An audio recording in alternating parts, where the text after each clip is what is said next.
If you read The Jungle Book or watched Tarzan on VHS as a child, you've come across the stories of feral children.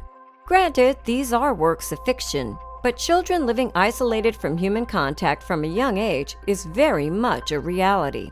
With little or no experience of human relationships, language, or behaviors, the harsh and dark reality of this dangerous and isolated experience is a far cry from singing bears and all that vine swinging.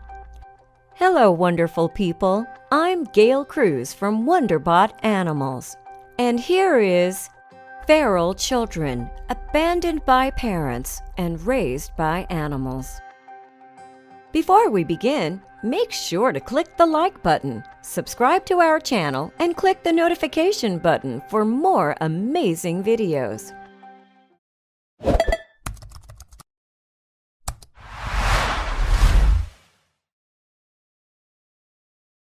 When photographer Julia Fullerton-Batten picked up a copy of The Girl with No Name, Marina Chapman's autobiographical work that tells of a childhood spent being raised by capuchin monkeys deep in the Colombian jungle, Julia was instantly fascinated. "I was just so intrigued about this woman's life," explains Julia, speaking from her London home. She lived in Colombia and was kidnapped while playing outside by complete strangers, drugged and thrown into the forest. Chapman survived, although some do doubt her story. This tale got Julia thinking, and soon she was scouring the web for similar stories, both past and present. It wasn't long before she'd collected a whole host of examples, spanning from the 1700s to present day. Stories like that of Sujit Kumar, sometimes known as the Chicken Boy, discovered in Fiji in 1978. Having had behavioral difficulties as a child, Sujit's parents confined him to a chicken coop, their disregard for his life distressingly evident. After his mother committed suicide and his father was murdered, Sujit's grandfather took responsibility for him, but still kept him confined to the coop. He was just 8 years old when he was found in the middle of a road, clucking and flapping. He pecked at his food, crouched on a chair as if roosting, and would make rapid clicking noises with his tongue. His fingers were turned inward. Julia decided to recreate the scenes and situations these children would have lived in. "I wanted to make the scene and the children seem as believable as possible," she says, "but not so that people would think I was recreating it." This was no small task. Julia and her team scoured the United Kingdom for child actors, props, and locations, desperate to get the staging just right. The forest we used is where they filmed Star Wars, a rainforest-like mossy-looking place unlike anywhere else in the UK, but it's in Wales. She visited 3 or 4 times before settling. The other locations are from location libraries, and I'd always go 3 or 4 times beforehand, too. My background is in advertising, so I treated each project like an advertising shoot. It was all mapped out in advance. The whole process wasn't easy. Julia is a mother of 2 young boys, and reading about and recreating these harrowing scenarios was tough. It wasn't the shooting I struggled with. There, I'd focus on the job. Your head switches off as you go through the technical details. But before all that, when you're sitting alone in your office doing the research, I'd have to leave my office and get some air, and try to distract my mind from time to time.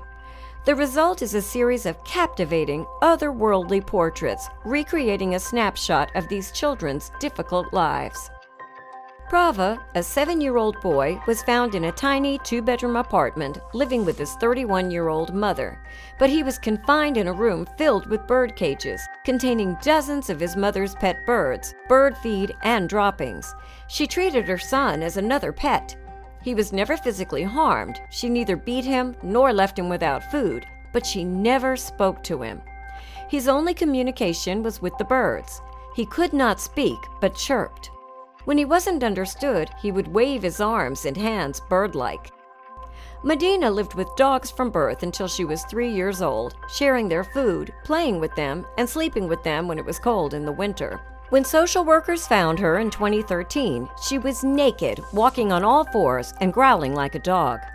Mdina's father had left soon after her birth. Her mother, 23 years old, took to alcohol. She was frequently too drunk to look after her child and often disappeared. She would frequently invite local alcoholics to visit the house. Her alcoholic mother would sit at the table to eat while her daughter gnawed bones on the floor with the dogs.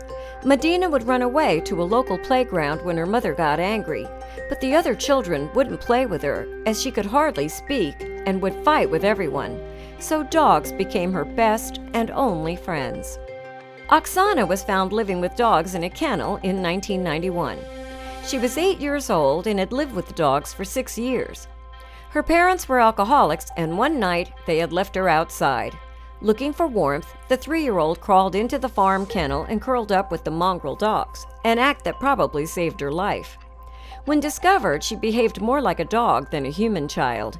She ran on all fours, panted with her tongue out, bared her teeth, and barked. Because of her lack of human interaction, she only knew the words yes and no. The Leopard Boy, India, discovered in 1912. The boy child was 2 years old when he was taken by a leopardess in 1912.